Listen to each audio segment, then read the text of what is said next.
नमस्कार दोस्तों, स्वागत है आप सभी का हमारे channel success and health tricks में। तो दोस्तों, आज की इस वीडियो में आपके लिए लेकर आए एक्सरसाइज 2.1 जो कि है होल नंबर्स यानी कि पूर्ण संख्याएं। तो आपसे हम्बल रिक्वेस्ट कि इस वीडियो को आप एंड तक ज़रूर वॉच करें। यहाँ पर मैं आपको सभी क्वेश्चन बिल्कुल कॉन्सेप्ट के साथ करवाने वाला हूँ। ठीक है, चलिए स्टार्ट करते हैं। देखिए क्वेश्चन नंबर फर्स्ट, 10,999 के बाद अगली तीन प्राकृत संख्या लिखो। ठीक है, तो कोई दिक्कत नहीं है यार, आपको पता होगा 10,999 कितना होता है। इसके बाद में इसने अगली तीन प्राकृत संख्या में लिखने का बोला, तो हम आराम से लिख देंगे। इसमें मैं एक जोड़ूंगा तो कितना जाएगा 11,000। ठीक है, फिर 11,000 में एक जोड़ूंगा तो 11,001। ठीक है, फिर एक और जोड़ेंगे 11,000 इसमें, तो सॉरी यहाँ पे 11,002। ठीक है ना गाइस, समझ में आपके आ चुका होगा। पहले आपको इसमें एक जोड़ना है तो ये आ जाएगा, फिर जो ये आया है ना इसमें एक और जोड़ दो तो ये आ जाएगा, इसमें एक और जोड़ दो तो ये। क्योंकि इसने तीन बोला इसलिए मैंने तीन प्राकृत संख्या इसके सामने लिख दी, 3 नेचुरल नंबर्स। नेक्स्ट, 10,001 से ठीक पहले तीन पूर्ण संख्या लिखनी है हमें। 10,001 से ठीक पहले तो बिल्कुल आराम से लिखूँगा ना, इससे पहले आ जाएगी, ये कम कर दूँगा इससे। ठीक है, 10,000 ही आ जाएगी वो। ठीक है, फिर इससे एक कम और करूँगा तो ये आ जाएगी 9,999।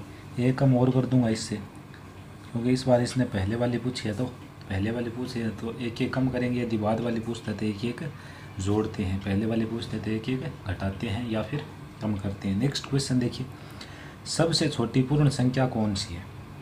तो आप मुझे बताइए, होल नंबर होता है होल नंबर। ठीक है, ये स्टार्ट कहाँ से होता है? 0 से स्टार्ट होकर कहाँ तक जाता है? इन्फिनिटी यानी कि अनंत तक। तो सबसे छोटा होल नंबर क्या होगा? 0, शून्य। शून्य यानी कि 0। 0 सबसे छोटी पूर्ण संख्या। यदि यहीं पे आपको नेचुरल नंबर पूछता ना तो आपका आंसर हो जाता 1, क्योंकि वह 1 से इन्फिनिटी हो जाती है, तो आपका आंसर क्या हो जाता 1। और सबसे बड़ा पूछे तो आप बता देना पता ही नहीं है, क्योंकि इन्फिनिटी यार किसी को भी पता नहीं है, न आपको है, न मुझे है, न ही किसी और को। आगे आ जाइए, 32 और 53 के बीच कितनी पूर्ण संख्या हमसे यह पूछ रहा है? तो बिल्कुल इजी है। पहले तो मैं आपको इसका जो नॉर्मल सा है वो बता देता हूँ। ठीक है, तो आपको करना क्या था, इस पर क्वेश्चन ये करते हैं, जो बाद वाली संख्या है इसमें से पहले वाली संख्या को घटाओ और उसमें से भी आप एक कम और करो। ठीक है, तो यहाँ पे आपने 53 में से 32 घटाया था, आपके पास में बचे 21। 21 माइनस 1 यानी कि इनके बीच की संख्या, आपका जो राइट आंसर वो आएगा 20।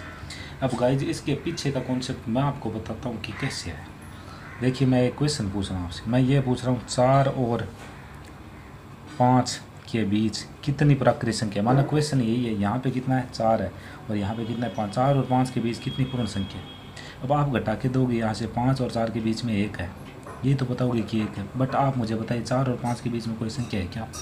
नहीं है। तो जितना आपका अंतर आता है ना उससे एक कम। ठीक है, अब कल को मैं आपको ये बोल दूँ कि आप मुझे 6 और 9 के बीच में प्राकृत संख्या बताओ, कितनी प्राकृत संख्या? हमें पता है 6 और 9 के बीच में कौन कौन सी आएगी, 7 आएगा, 8 यानी कि 2 ही है। अंतर देखें तो 3 है, तो अंतर से हमेशा एक कम आएगा। ये है आपका कॉन्सेप्ट, जिसे आप पकड़ लीजिए। ठीक है ना, यही मैं आपको बताना चाहता था और आपके समझ में आ जाओ। अब चाहे वह आपसे कितनी, जैसे मैं आपसे पूछ रहा हूँ 100 और 149 के बीच कितनी प्राकृत संख्या है? ठीक है, के बीच कितनी प्राकृत संख्या है? तो हमें करना क्या होगा, हमें यही करना है बस। 49 हमें सीधा दिखाई दे, उससे एक कम करो 48। और क्यों कम किया वो मैं आपको बता रहा हूँ। अंतर से एक कम आपका उत्तर आता है, क्यों आता है वो आपको यहाँ पे कॉन्सेप्ट दिया है, साफ साफ दिख रहा है। ठीक है, चलते हैं नेक्स्ट क्वेश्चन की तरफ। अगला क्वेश्चन देखिए, निम्न की परवर्ती संख्या लिखो। अब परवर्ती संख्या सक्सेसर नंबर, प्रीडेसर यानी कि पहले, सक्सेसर नंबर है। ठीक है, परवर्ती संख्या जिसके हिंदी में 2-3 नाम है। इसका नाम एक और नाम है उत्तरवर्ती, अनुवर्ती। उत्तरवर्ती नाम भी है, अनुवर्ती भी है। तो हिंदी वालों ध्यान से रहना, इसके 3 नाम है, 1, 2 और 1 ये जो आपको दिया हो। इसका मतलब होता है दी गई संख्या में एक जोड़ना। ठीक है, तो मैं एक का कर रहा हूँ गाइज, आप मुझे बताइए, मैं इसमें एक और जोड़ दूंगा, यानी इसकी परवर्ती संख्या आपको ऐसे लिखना है। परवर्ती संख्या बराबर आप लिखना 244000701 + 1। तो आपका यहाँ से राइट आंसर आ जाएगा 2440702, जो कि बिल्कुल सही है। ठीक है, नेक्स्ट बी आपको सीधा ही बता देता हूँ, इसमें एक और ऐड करो तो 100 ये यहाँ से बन जाएगा 200। सी में और देखो गाइस क्या हो रहा है, इकाई, दहाई, सैकड़ा, हज़ार, 10,000, लाख, 10 लाख, 10,99,999। ठीक है, और इसमें मैं एक जोड़ूंगा तो मेरा जो आंसर है वो आ जाएगा 11 लाख। और क्या, 11 के पीछे कितने जीरो करते हैं, 5 करते हैं वालों। ठीक है, तो 5 ये 7 अंक बनेगा टोटल। यहाँ पे कितने, 3 5 6 7, 7 यहाँ पे है। तो ये 10 लाख था, 999 एक और हम ऐड करेंगे तो 11 लाख बन जाएगा, जो कि डेफिनेटली हमारा सही है। डी पर देखते हैं गाइज, इसमें और आप एक ऐड कर दो, 2 3 4 5 6 71 हो जाएगा। और क्या, ये बिल्कुल सही है।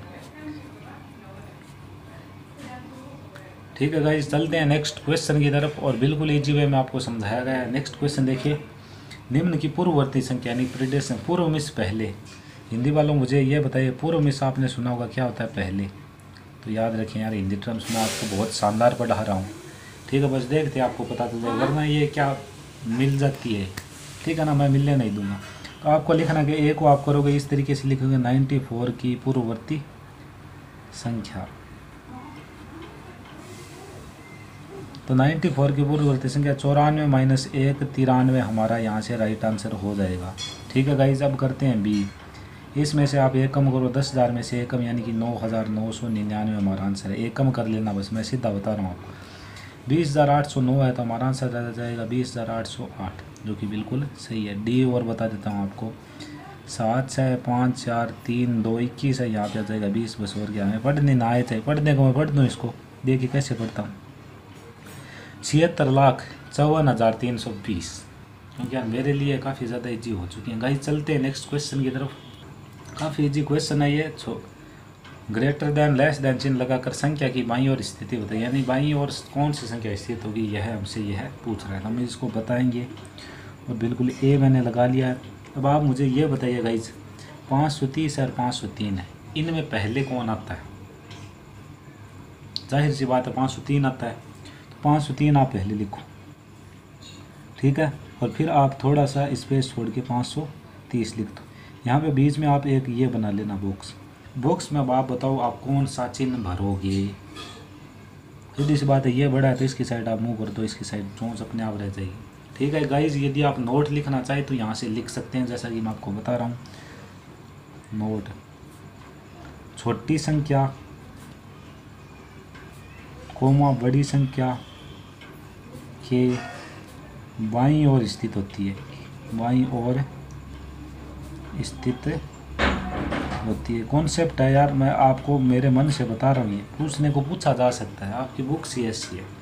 ठीक है, तो क्लियर हो चुका होगा। बी पे आ जाइए गाइज, 370 और 307 में से 307 छोटा है, बॉक्स बनाओ, 370 लिखो और ये लो, कर दिया बस। क्या तो है यार। ठीक है, सी में आ जाइए गाइज, ये 98,000, ये 56,000। मैं साफ साफ बताइए 56,000 छोटा है, 56,789, 56,789 जो कि छोटा है, किससे छोटा है? 98,765 से छोटा है। तो ये आपका राइट आंसर है। डी करते हैं गाइज, डी देखिए बात आराम से देखना भाई, कोमा लगा लेते पहले। ये आपका 1 करोड़ है, ये कितना आ रहा है? ये 98 वाला हमें पता है, पहले ये आएगा 98 वाला, 98 30,415 यानी कि 98,30,415 इज लेस देन है, किससे लेस देन है? 1,23,001 से। ठीक है, तो ये आपका यहाँ से राइट आंसर हो चुका है गाइज। बिल्कुल आपको इजी में बताया गया, जैसे बच्चे सोचते हैं वैसे सोच के मैं बता रहा हूँ आपको।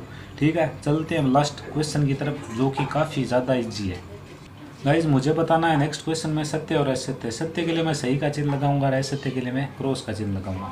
ठीक है, तो यहाँ पर देखिए पहला क्वेश्चन, शून्य सबसे छोटी प्राकृत संख्या है।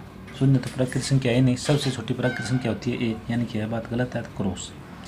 400 संख्या 399 का पूर्ववर्ती का मतलब क्या 400 399 से पहले आता है? नहीं, बाद में आता है, तो इसका मतलब यह भी गलत है। नेक्स्ट देखिए, शून्य सबसे छोटी पूर्ण संख्या। हाँ जी हाँ, यह बात बिल्कुल सही है, तो हम सही का चिन्ह कर देंगे यहाँ पर। ठीक है, नेक्स्ट देखिए, 600 संख्या 599 की परवर्ती है। 599 के बाद में 600 आता है, तो यह बात बिल्कुल सही है। ठीक है, नेक्स्ट क्वेश्चन देखिए, सभी प्राकृत संख्या पूर्ण संख्याएँ हैं।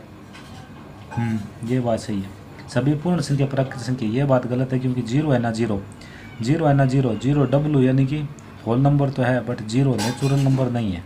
ठीक है, इसलिए आपका ये रॉन्ग हो चुका है। ध्यान दे यार, शब्दों पर ध्यान दे, वरना आप फंस सकते हो। ठीक है, नेक्स्ट देखिए, दो अंकों की पूर्ण संख्या का पूर्ववर्ती एक अंक की संख्या कभी नहीं हो सकती। क्यों नहीं हो सकती? दो अंकों की संख्या यहाँ पे एग्जांपल देखिए 10 होती है, इसकी पूर्ववर्ती एक अंक वाली संख्या 9 है ना, हो सकती है ना, ये बोल रहा है कभी नहीं हो सकती, तो ये गलत बोल रहा है। नेक्स्ट देखिए, एक सबसे छोटी पूर्ण संख्या है, सबसे छोटी तो शून्य है, तो यह बात भी गलत है। चलते हैं नेक्स्ट क्वेश्चन की तरफ। तो नेक्स्ट क्वेश्चन देखिए, प्राकृतिक संख्या एक का कोई पूर्ववर्ती संख्या नहीं होता है। ये अब आप मुझे बताइए, प्राकृतिक संख्या एक है, प्राकृतिक संख्या कहाँ से स्टार्ट होती है? ध्यान से समझना यार, इसको गलत कर लोगे। एक से, अब एक से छोटी कोई प्राकृतिक संख्या है क्या? नहीं है ना, तो इसलिए यहाँ पे आएगा क्रॉस। आगे आ जाइए, पूर्ण संख्या एक का कोई पूर्ववर्ती नहीं होता है। पूर्ववर्ती कैसे नहीं होता? पूर्ण संख्या एक है, इससे पहले जीरो नहीं आता है क्या? आता है, आता है, तो इसका मतलब यह झूठ बोल रहा नहीं होता है, होता है, ये भी रॉन्ग। ठीक, आगे देखिए, पूर्ण संख्या 13 है, 11 और 12 के बीच, क्या 11 और 12 के बीच में आता है? 13 नहीं आता, हमें भी पता है, तो ये लो क्रॉस। ठीक, नेक्स्ट देखिए, पूर्ण संख्या 0 का कोई पूर्ववर्ती नहीं होता है। 0 है, 0 पूर्ण संख्या, इससे पहले इसकी कोई पूर्ण संख्या में पूर्ववर्ती है क्या? बिल्कुल नहीं है। ठीक है, नहीं होता है, तो ये बात ये सही बोल रहा है, इसका मतलब ये सही हो जाएगा। नेक्स्ट देखिए, दो अंकों की संख्या का पूर्ववर्ती सदैव दो अंकों की संख्या होती है, कोई ज़रूरी थोड़ी ना। 10 है, इसके पूर्ववर्ती मैं देखूँ तो 9, क्या 9 दो अंकों की है? बिल्कुल नहीं है, तो ये बात गलत हो गई। तो गाइस वीडियो हो चुका है एंड इस वीडियो में सिर्फ इतना ही, मिलेंगे नेक्स्ट वीडियो में, तब तक के लिए जय हिंद, जय भारत।